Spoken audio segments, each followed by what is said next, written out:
I have a Google document pulled up on my other monitor here with all of the questions provided to us. So we're just gonna be answering those today. A little bit of a chill video, you know, just hanging out, playing some Bed Wars, but not really talking about the Bed Wars. It's like if we were smart, we'd do it as background footage, like it'd be post commentary. But I wanted to try this instead because it will probably be objectively worse, which would be kind of funny. Alright, so the first question that we have here, is from our good friend Buck, who says, are there any YouTubers or public figures that you look up to / take inspiration from? I've kind of like started noticing the editing styles of like certain YouTubers and like how I could do that myself. For example, Childman, Tommy Innit. No, don't tell me you watch Tommy Innit. No, I do occasionally. I dabble. No. Oh no. I dabble. You dabble with the child. Yeah, yeah. His editing style is pretty interesting with the music and all, and like the funny. Oh, that's good. That dude's hacking. What? He was looking straight up and hitting me. You know what? It's not important. We don't talk about the gameplay here. So yeah, I've noticed his editing style, and I think it's interesting, and I've tried to do similar stuff. I mean, kind of a similar thing to you. I get, like, I should just say now, I don't really have any major inspirations or anything like that. Like, there's no one that I heavily try to emulate or anything. There are certainly content creators that I go like, yeah, I like them, but I can't say I've particularly been inspired by any creators. Essentially, just with my editing in general, editing is a very experience-based thing, I would say. Like, it's just one of those things, the more you do it, the better you get at it. And I'm at a place now where, a little bit ago, I reached a place in my editing where I was like, okay, I've got the basics down, I'm doing everything that I think I should be doing, but my videos still look worse than everyone else's. Why is that happening? I kind of went to that same place where I was looking at other creators and trying to understand what editing stuff they did that made their videos better. I was looking for the differences and trying to understand like the little subtle things, like how quick do you cut, what music do you put in, where do you slice out audio, what type of transitions should you have. Not even like visual effect transitions, but just with the flow of conversation and video. So I've just kind of been all over the place looking at different creators for stuff like that, but there hasn't really been anyone particularly that I've looked up to. I mean, I guess I watch me some Jay Schlatt, you know. I watch me some Jay Schlatt. I watched me some Technoblade for a while. But yeah, I guess to actually answer the question, no, not really, actually. I have not taken much inspiration from other YouTubers. All right, next question that we have here is from Antwan. Who's that guy? Who's Antwan? He says, how far do you plan on taking YouTube, and what are the coming abouts of this hobby? How far do I plan on taking YouTube? Well, I can't say I plan on much, but I would love to take YouTube to becoming the best YouTuber, #1 in the world, and make millions of dollars. Would actually be pretty ideal.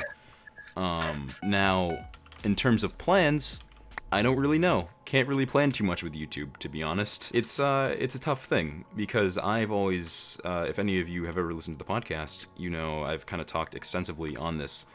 YouTube, and I mean, I'm pretty much just parroting things that I've heard from some other people, but I agree with it. YouTube isn't something that you can try to bank on. You can't put all your eggs in the YouTube basket. If I were to try and heavily focus on YouTube and put everything into it, I could put in years of work and I might not ever make any money off of it. And that's not to say that YouTube is all luck. There are certainly things that you can do to just be a better creator and increase your chances of growth, but YouTube as a platform has shown that it's not reliable. And even if you do make it, I mean, there are of course all the stories of like people getting their channels deleted or all those things.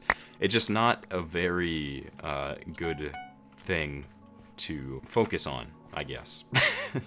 But realistically, how far do I plan on taking it? It's something that I'm passionate about, so it's definitely something that I want to make happen, I guess. I don't plan on stopping anytime soon, and even if it doesn't become a career, it's still a hobby that I would stick with for quite a long time.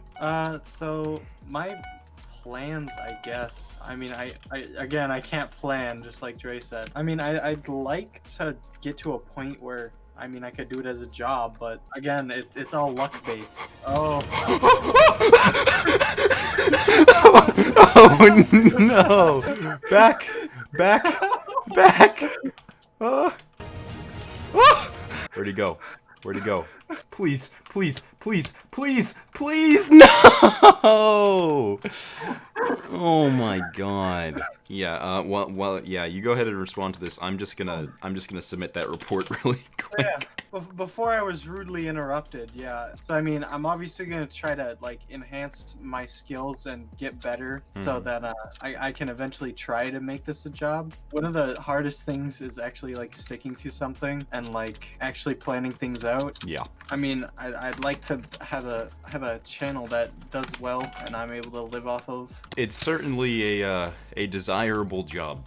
YouTube is a pretty easy job. It's obviously not without work. It's not the easiest job, but it is a job that promotes a lot of freedom, which is ultimately what I want in a profession. Because I just started working again, I realize how much it sucks, and I really do not want to do grunty jobs for the rest of my life that I hate. It's also just a job that we would enjoy having because it's something that we enjoy doing. I don't know. It's just it is extremely desirable. To say the least. I think I don't. Would I have started without you? I don't actually know. I mean, well, I think it's like a thing that everyone wants to do, but it's a matter of just taking those first steps. Much motivation. Yeah, and I've essentially wanted to do YouTube specifically since around 2015. Me and one of my other friends, we wanted to create a channel called Kid Perfect, which was a ripoff of Dude Perfect, but with children. As you may be able to believe, didn't exactly take off. You haven't seen that in your recommended recently. That same group of people, we also decided we wanted to do some Minecraft videos, which I guess is where that begins to stem. So we just had a little whatchamacallit camera up in front of my TV and recorded some Xbox 360 Minecraft split screen on that bad boy, and it was pretty bad. All right, well, we've got a bit of a wombo combo here. We have another question from Ant1. What games would you want to play in the future / recommend to other people to play? I personally, I don't really have any games that I'm looking forward to. I've never, I don't know, in terms of releases and stuff like that, I don't really follow any of that. And on like a personal list of games that I want to play, there's nothing on there at the moment. I don't know. I just kind of like, someone's like, hey, you should play this game, and I'll be like, all right, I'll play this game, or a game goes on sale and I'll just get it. Or I guess I could change this question to what are our favorite games. I think my top 3 favorite games of all time, and this is not necessarily in order, in any particular order, these are just my top 3. Celeste, Hollow Knight, and Rime. And Rime is, I guess, because this is why I changed it, because it's not a game that I'd recommend to anyone necessarily, because I don't feel like it's a game that a lot of people would enjoy, which isn't to be like stupid about it or anything. It's just like, it's a very, I don't know. It sure is a game. It was free on Epic Store a while ago, and I said I wasn't putting them in any order, but Rime is probably my favorite game of all time. But then yeah, Celeste and Hollow Knight are just 2 exceptional games. Yeah, they're just very good. Ignore that.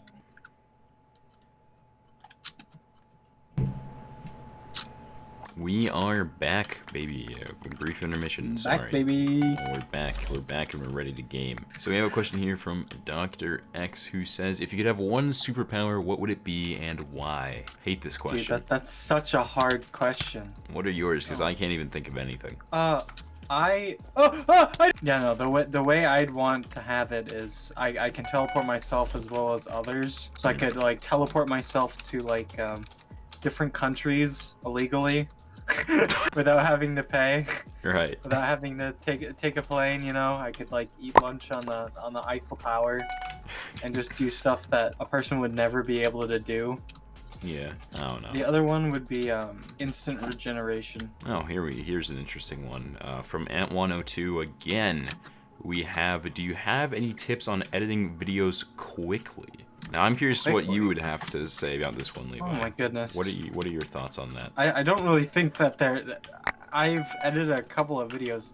They're not very. You can't do them very fast. It's very time consuming. I don't think there's like a really fast way to edit. Yeah, I mean, and it's a surprisingly common question. I get like that I hear. I mean, I think as your skill gets better, you definitely become faster at doing it. Yeah, I mentioned it earlier But- that I feel that editing is an extremely just experience-based thing. Because first of all, when it just comes to speed, I mean, it's extremely dependent on like what you're editing, how you're editing it, what the initial footage is. Because that's the biggest thing for me with the place I'm at, is about making as much footage as possible usable. Is honestly what is the hardest thing. Because I mean, like if all your footage is usable, it's gonna take significantly shorter if you have to like cut around certain things or cut out things or redo portions. It's I don't know.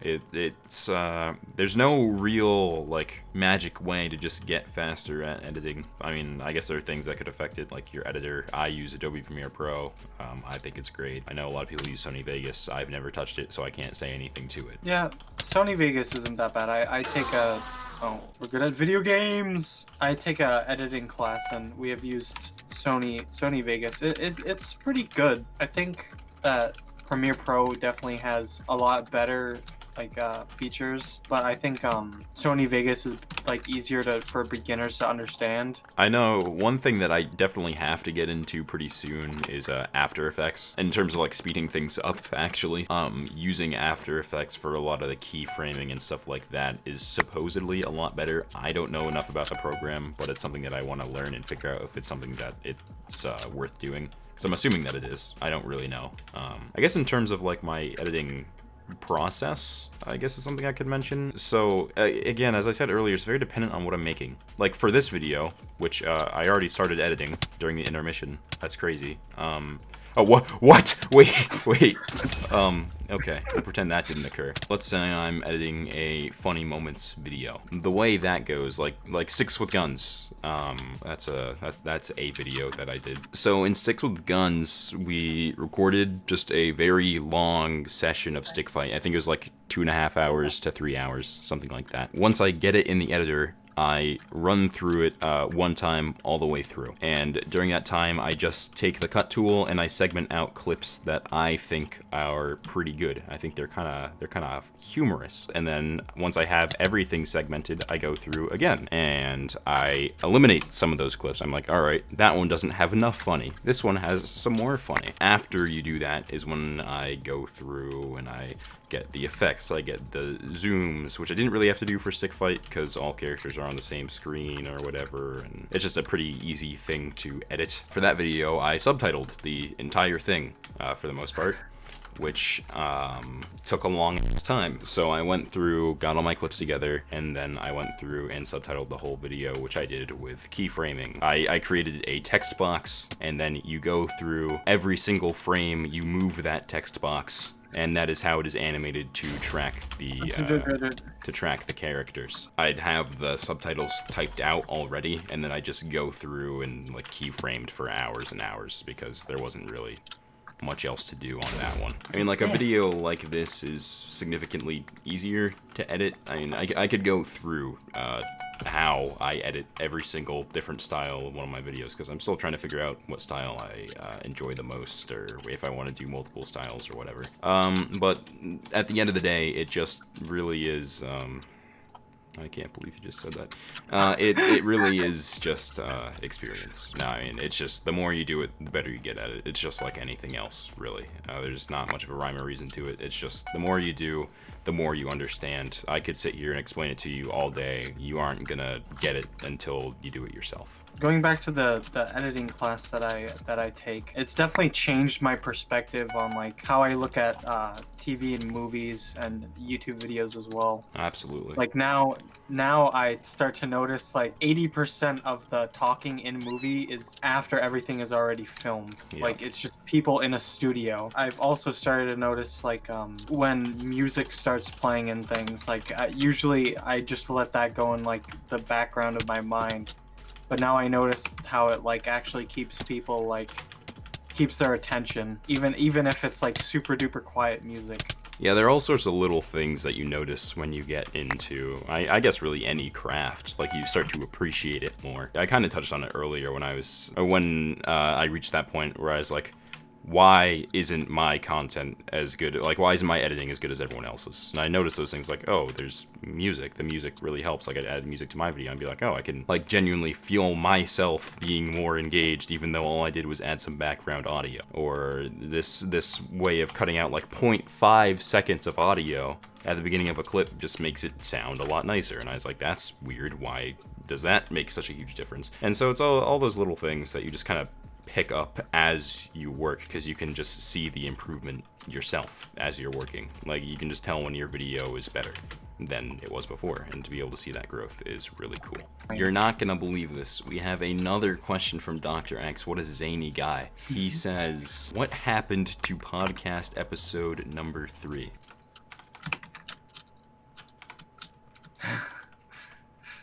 Well, we have another question from Dr. X. It says, what are your greatest fears, Levi? I mean, I'm afraid of heights, but I've kind of gotten over the fear of heights, like in a way. I mean, if I'm on the top of a building, I'm obviously gonna be scared, like of falling off. But I mean, I'm more trusting now of like machines with heights, like on like a ski lift. I can like now trust that it's not just gonna like drop me. And also I've gone to like Six Flags, and at first I would like never open my eyes when on a ride, but now after a while I began to trust it that it wasn't going to kill me. Well, you know, for me, never mind closing my eyes when on the ride. I just won't get on them. I don't do too hot with heights or any of that. So you won't get on a ride? No. Oh no. I can't do it. Not for me, man. Doesn't really work out. But I mean, that's just like a typical phobia thing. It's not anything too fancy. Yeah. I don't know. I certainly have some deeper fears. The one I certainly have a fear of being forgotten. Is one of my greatest fears. I guess it's not as much a fear as it is just dread. I don't know, just like knowing that is inevitable. But maybe that is a topic for not this video. that might get a little bit more drawn out than this video already is. I also have a fear of needles. I really hate needles. Really? Yeah, I've never really had that one. Never been too afraid of shots. I'm not a fan of getting my blood drawn, which I used to have to a lot, which sucked. It certainly grossed me out, but I never had a true phobia of it. I also have a fear of like dolls, not like regular dolls, but like the really like creepy ones, like the made out of like porcelain. Yeah, I've never had that one. I know it's another pretty common one, but I've never had a fear of dolls. I used to be very afraid of the dark, but I think that's another pretty common young person phobia. I wasn't afraid of the dark. I was more afraid of being like alone in the dark. Well, yeah, I was always afraid like, oh, what's in the dark? Yeah, that's always something. Like, you can't see what's in the dark. It's probably like a monster that's gonna come and like eat me. That's what I feel like the whole, oh, there's a monster under my bed, or there's a monster in my room in the dark, or whatever. Surely that's just like because of like pop culture, almost like because there's so weird. Like, why would a kid ever think there's a monster under my bed? Like, that's not something that just comes naturally. That's just not a thought that makes sense even for a child to have without outside influence. Yeah, I agree. So I feel like that's definitely like, you see a movie, or even just, like, you just hear about it, like, oh, the monsters. I don't know. I never really thought about that, like, but maybe I never even thought that up of myself. Like, somebody else just probably told me, and then I just like a kid doesn't really come up with. Yeah, because like I think it's just once you hear about it, you start seeing it. But I don't think. I mean, certainly you can like see a shape in the dark and not know what it is. But for like a kid to go like, oh, it's a monster, is just not even. I can't imagine that would be a normal thought. An uninfluenced thought. Alright, moving on, we have a question from the Space Sage. Never heard his name in this list before. I did it! I did it! Oh, that's what I'm talking about. That's what you like to see. Have you thought of broadening your horizons when you share your media like Twitch or Facebook gaming? Facebook gaming, I don't know about that one. That's where all the popular people stream. Yeah. I mean, I've certainly, absolutely want to get into streaming. That's just something that I want to do. I think it's pretty nifty. But whether I do that on YouTube or Twitch, I don't really know yet. I think that I've kind of decided that when I start streaming, I do want to start on Twitch. Again, this is something that we kind of mentioned on the podcast. I don't want to start with streaming. Obviously, I'm starting with YouTube, and I don't want to start streaming until I have a larger audience, just because I personally would get discouraged just streaming to a very low viewer count. But Twitch isn't really a place where you can grow. I mean, you certainly can, but the site's not built for it. Like, YouTube has an algorithm that will push growing channels to you, and it'll push other stuff to help facilitate growth, but Twitch doesn't really have something like that. I mean, no one's scrolling the bottom of categories to look for all the 0 viewer streamers to tune into. I feel like it's very hard to start on Twitch without an existing audience to push you higher on those pages, because if you're just at the bottom, no one's ever going to find you. Yeah, no, I agree. I definitely agree. I definitely plan on streaming. I think streaming would be very fun. Also pays better. Also pays better. At least at lower numbers. Yeah, I feel like it would be fun to interact with viewers. Yeah. And stuff like that. But I definitely want to have an audience first that will actually watch me stream, because like you said, it's very difficult to grow. Yeah, I mean, and honestly, streaming is just like the meta for content. I mean, you just treat your stream like a recording, and I mean, it's just all around a very good system, and it's just fun. So I mean, it is very much something that I want to get into at some point, whether it be through Twitch or another platform. And we're running pretty low on questions here. We only have 2 left for today. We have, do you think that YouTube could become a full-time job / hobby for you? And if so, how long do you think it would take for you to build up an audience big enough to support you financially? So this actually does kind of tie into a lot of the stuff we've talked about earlier again. And just kind of saying how it's really hard to try and bank on YouTube being your career, because it's not a stable one. At least it's not one that, like it would just be a poor decision for me right now to drop everything and just say, okay, I'm going to become a YouTuber, because that has a very high probability of not working out. That's just the truth of it. In terms of when it could be a financially good decision, I don't know. I don't know enough about how much you make based off views and watch time and all that. I don't know what size the channel has to be in order for it to be supportive enough. But again, as I kind of mentioned earlier, I'm just, the general word that goes around is treat it like a hobby until it becomes your job. Which would love for it to become my job, but for now it's my hobby, and I'm not going to treat it like anything else because it would be unhealthy for me to do so. And it's definitely not something like all the YouTubers that try to like get like fame fast, they always end up like crashing and burning. All the like toxic like sub for sub stuff. Yeah, stuff like that. Like, I just call it like, it's just, I don't know, it's just growth, but it doesn't matter. It's just numbers. It's not an audience. Like, if I were to go out and buy 100 subscribers or something like that, like, that's something you can do. You can just go out and buy subscribers, but you don't have an audience. You're just getting subscribers, you're just getting accounts, you're getting numbers, sub for sub. You're just both looking for higher numbers. Neither one of you are ever gonna look at each other's channels. You don't care. And so, stuff like that, while if you do it on a large enough scale, might help you algorithmically and help get your channel to more people, I guess, if you're lucky. It's not meaningful. I can create all the alt accounts I want and subscribe to my channel. I hold no more like influence. It's how many people do you have that genuinely, truly care about you and want to support you and your content.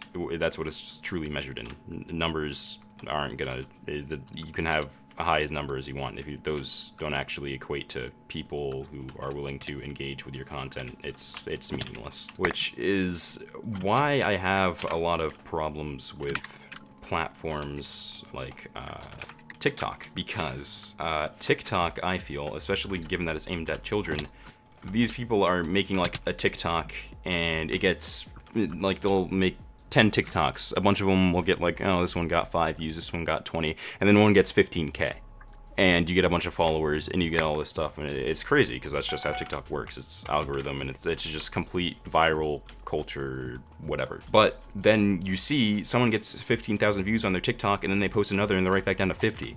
Because nobody cares about the person. They aren't invested in the person. They just saw a viral TikTok, they liked it, they followed, whatever, but they didn't actually care. It didn't equate to anything. They held no more influence, even though they had something that went viral. And then you see people that, I mean, then they see the big number and they're like, all right, I need to keep doing the same thing, and then it doesn't work, and then maybe it does work, and they get addicted. I mean, it's a very, very good structure for an app, but in terms of being good for people, not great.